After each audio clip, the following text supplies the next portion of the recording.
This is House Planning Help episode 174. Hello, I'm Ben Adam Smith, and this is the podcast for you if you're interested in self-build, because I'm exploring what houses we should be building in the 21st century and trying to break down the major roadblocks that may get in our way. Coming up, we got another episode on my own project, and we're going to hear a few extracts from a meeting with our architecture firm Parsons Whittley. In it, we address the constraints on our project, including how we make sure that there's no loss of amenity for our neighbour, and we work out the best route forwards. Today also highlights the advantage of an in-person meeting, and you'll find out why in a bit. So this is really another episode on developing designs. Perhaps you don't often hear about this part of the process because people normally show you, look, here are my finished designs. It's also part one of two because Chris will be coming back in the next episode as we just look at that journey from briefing all the way through to submitting to planning.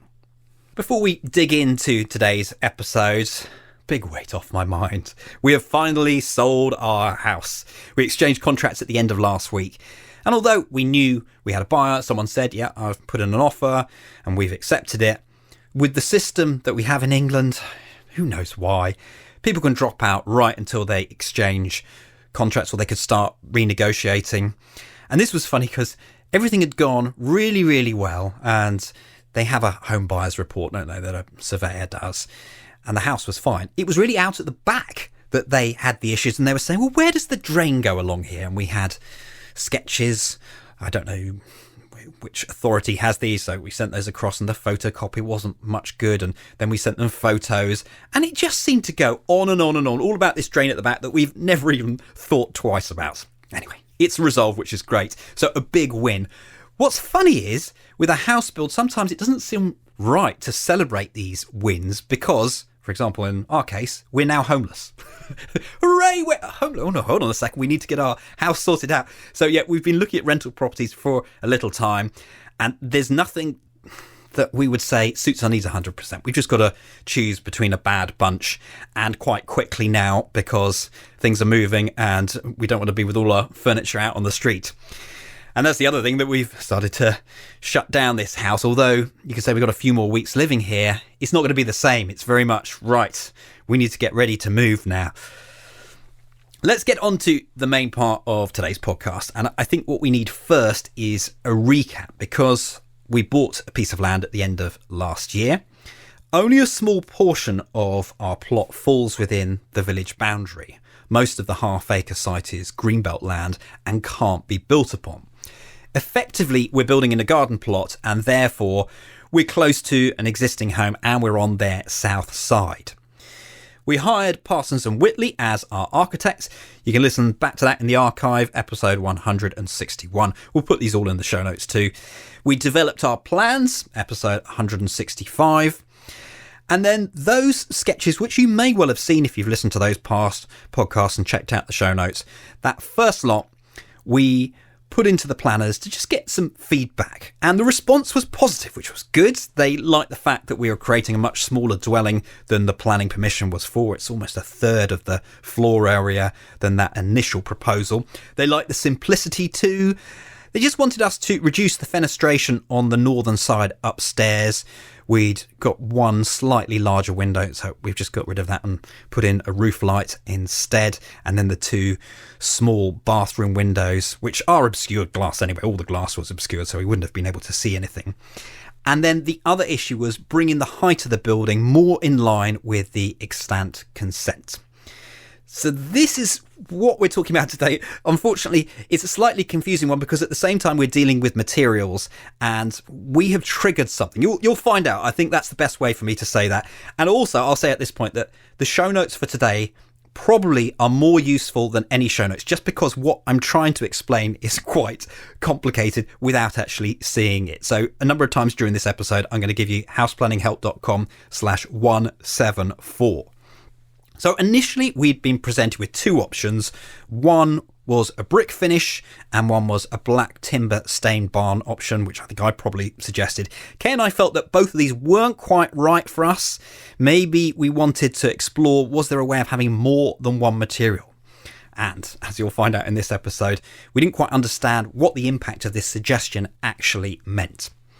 Finally, the audio is going to be a little rough around the edges. It's always tricky. One microphone, 4 people. I'm not going to catch it all, but I think you're going to get a good sense of this meeting. Quite an important meeting as well as to how we move forwards. We felt a little bit stuck. We didn't know what input to give. Our architect, John, had put together a presentation of these 2 additional schemes. So we've had 1 and 2. We're now on to number 3. And he's manning the computer near the big screen at the front. My wife, Kay, and I are sitting a little further back with Chris, the boss at Parsons and Whitley. We're discussing this 3rd scheme, a house that steps down. It's got lime render on it and wood cladding. houseplanninghelp.com/174 to take a look at that. And it's also been moved as far away from the neighbouring property as possible, but without going into the greenbelt.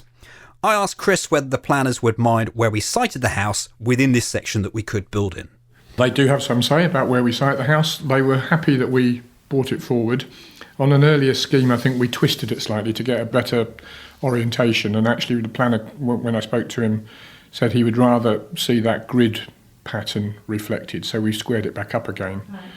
But still brought it forward, as you can see over there. So we got it square so that we're kind of just respecting that development, the grain of the development, I suppose you can say, can't you? Where that, because that's basically what we're building up against is an old stable yard or agricultural crew yard.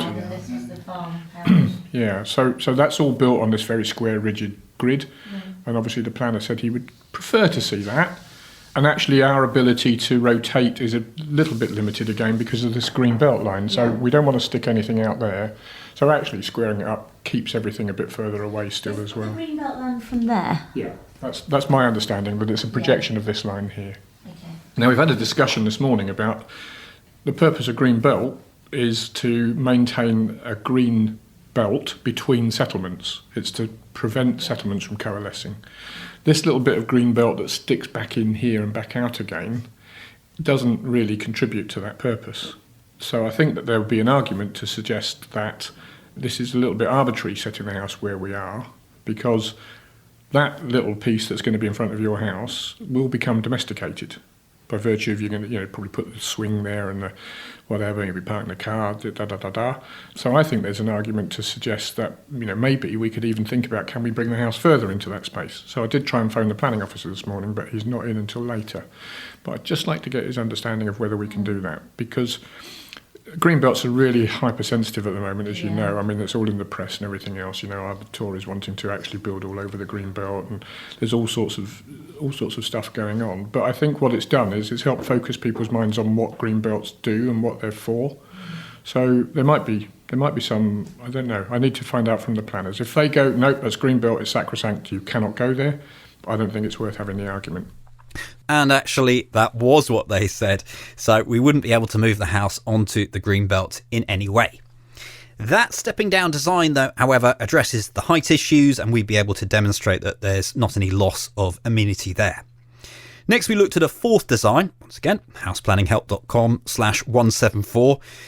The materials on this, we had lime render again, wood, some brick on these various elements, and something interesting going on at the roof at the back as a way of bringing just a little bit more light into the neighbour's property. It's called a cat slide.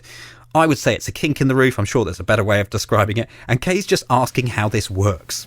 Right, so by sloping it, you've cut off the top bit of the Move that, roof. reduce the pitch on that. It's clever. Knew there'd be a It is reason. clever, but it creates a few constructional problems. Yeah. Right. I've got to now put some sort of beam or steel support at the point where the pitch changes. Likely going to be along that line there. Hopefully is where we'd like to make that. So So it's all the back. this kind of becomes structural. So these have got the shallower ceiling in. Which is fine on the first floor, but the difficulty is going to be taking those loads down onto the ground floor. There isn't really anything convenient. So we'll end up throwing a steel beam through here, all the way through there. Does that to affect carry the those loads. rooms? No. It's all It's all in the sea. You wouldn't see it. right. That's an area we've got to do a bit more work on from an insulation point of view. That's the one that makes it a bit more complex from the passive house standard. Not insurmountable. And then down here, I think that's what John was just saying, this is still 1800, so that's about 6 feet, whereas this will be up at 2.3, 8'6", so 7'6". You're 5'10". What are you? I'm 6'1". 6 foot. 1. 5'7". Can you stand up? Does it matter? I want to get an idea. Okay, so it's not dissimilar to having the ceiling probably down here, Okay. like this is here. Yeah, but a little bit lower. But only at the far end of the house by the window. So at this It end. then comes away like that. Okay. So And they're in these low status rooms, your dressing room and Yeah. 2 bathrooms. It's not in. They're not. So the dressing room would have rails and things there anyway. So the lowest part of it, I don't want anything too high because I won't be able to reach. And the bathroom and the ensuite, Just that's have to think okay. about where you hang your evening dresses. Yeah. Oh yes, I have lots of those. But that's okay. That wouldn't make it. It's not one of these rooms that you have to duck into all the time. So with both of these schemes, we're fairly confident that we're addressing the potential loss of amenity. And the planners will be interested in this. In our case, it's very much about overshadowing and losing that view of the sky. So what's handy is designing it in SketchUp. SketchUp is a very versatile design tool, and it's also able to produce an animation showing where the shadows will fall from our building at any given point. So you can pick a day, you can pick a time, and it will show you what the shadow will be. Very impressive when you see it on the big screen, and that's also useful to demonstrate to the planners too. So where exactly did this leave us, and how do we move on? I discussed this with Chris while Kate nips out for a moment. I think we need to steer from you now, because I think we've been working quite hard to try to just get the right material balance. And as I think I said to you, if you're going to start changing materials, you kind of can't just do it arbitrarily. It's got to relate to building elements. We think we probably need to reduce building elements anyway because of the constraints on the neighbour. So, the form of the building is changing from that first one that we showed you, and just need your feedback really on whether you think this is going where you want it to be.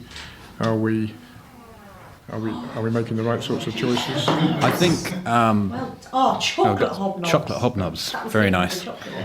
Obviously, the first scheme was the one that we liked, but this is it. We've got to face the fact that we need to address the height, and we need to effectively complicate the building. There's no simpler way we could be doing it, is there? Because everything has a reason to be in here. Yeah, exactly. I mean, it's good to hear you say that it's the first scheme that you like, because that was obviously our first thing as well. But we've got a constraint with the overshadowing of the neighbour.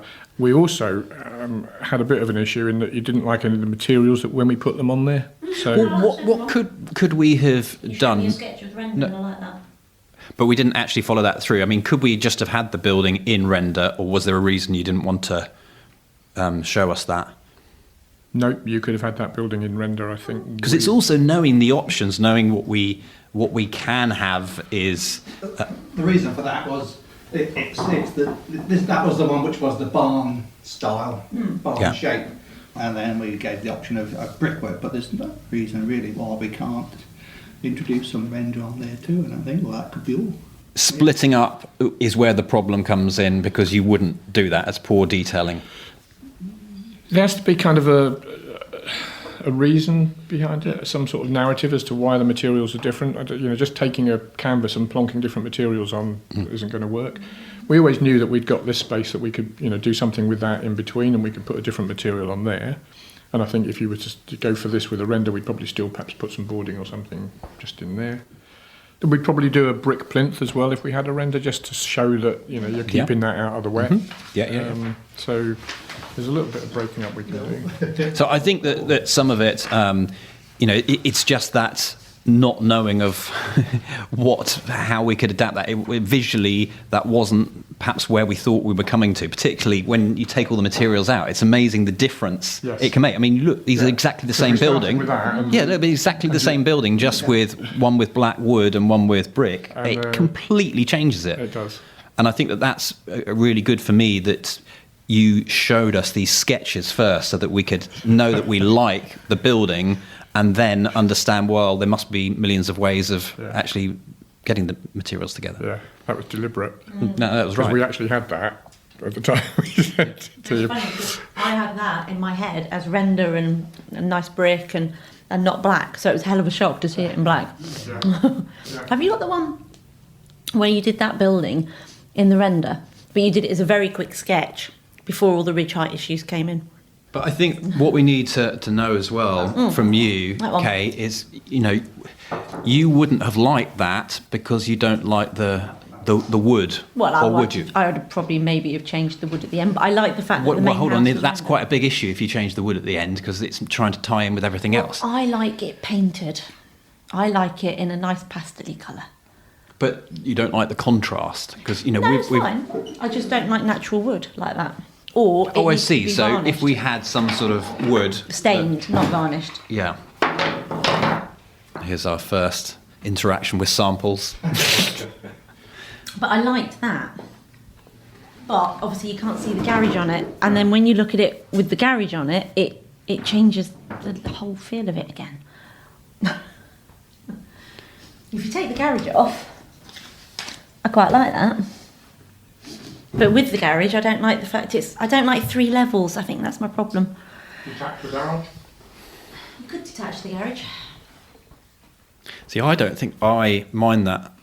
I like the simplicity. I think I would always mourn that a little bit. Me too. I did like the garage before. It just seemed like a. I know, I like that little I need to quirky. try. I'm gonna have a biscuit. Yeah, this is all timber that comes with it. It's pre-treated. Oh. So it's very low maintenance because that's what we always worry about when you Yes. start painting timber. You're going to have to keep painting it every 5 Which is years. your worry, isn't it, as well? You see this one? I like this one as well. It's got the render, it's got the red tiles, but again, it's got this kind of like a sage green timber. Yeah. That I prefer. This sort of natural looking wood or the untreated wood reminds me a bit too much of an eco home. So it feels like the chocolate hobnobs are working their magic. We're close to a breakthrough, and John is about to impress us with some on-the-spot redesigning. Without realising it, our suggestion to break up the materials on the building had introduced a level of complexity. Now we wanted to go back the other way. What's the reason for this again? Well, really, because we were just trying to break up your materials because whether we were right interesting. or wrong, what we got back from that first sending you these Yeah, was didn't like the materials. I'd like more Yeah. different Two materials. materials. Because it was so dark, it looked very overpowering. Okay. When it's got the render Yeah.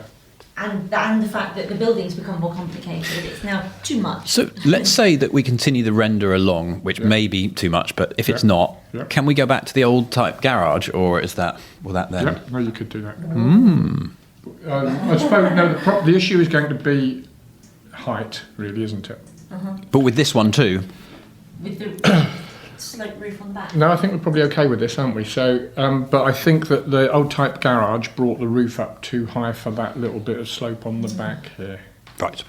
Although we could drop the pitch on it, possibly, couldn't we? Oh, look at that. Is he good or what? You can put it back. It does make a difference. You're right, darling. It does make a difference. Obviously, the garage won't be that far away because we haven't got the space. You'd have to just. Can we just move that Yeah. 1200 to the south? Or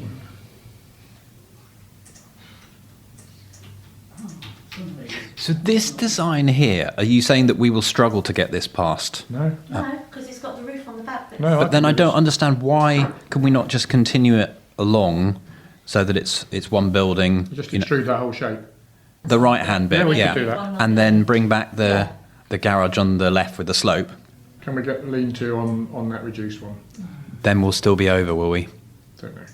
But you've recessed this and dropped this down only because of the Yeah, materials. but do But you it's know all what? at the back, When we isn't did it? this, we didn't actually like what we'd done there. We didn't think that this step was quite enough to make any Right. sense. That's what you Yeah. said, wasn't it? You said you'd always look at it and go, what's that little ditch for? Yeah. It's nice to be able to understand things in the buildings. For example, the back roof, I think it's fair enough. It's a constraint, isn't it? It's Yeah. the And height. it's only the back rooms, it doesn't affect our main rooms. I'm happy with that. And So we, you know, we could just extrude that right the way through.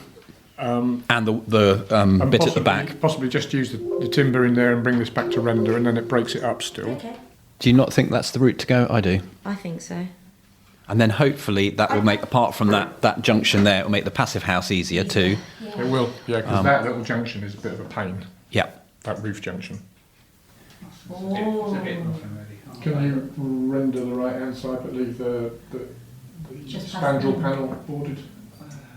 The what panel?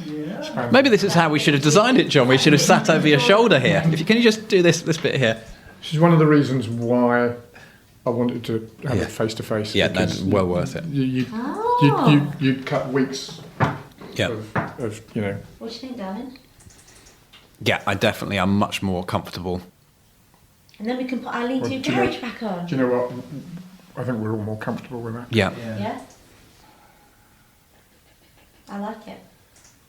And then I'm not so bothered about the garage being detached because it's only 2 heights. I think it was the 3 heights thing that was bothering me, and I know we asked for the materials to be split up, but I think in the render I don't mind it Okay.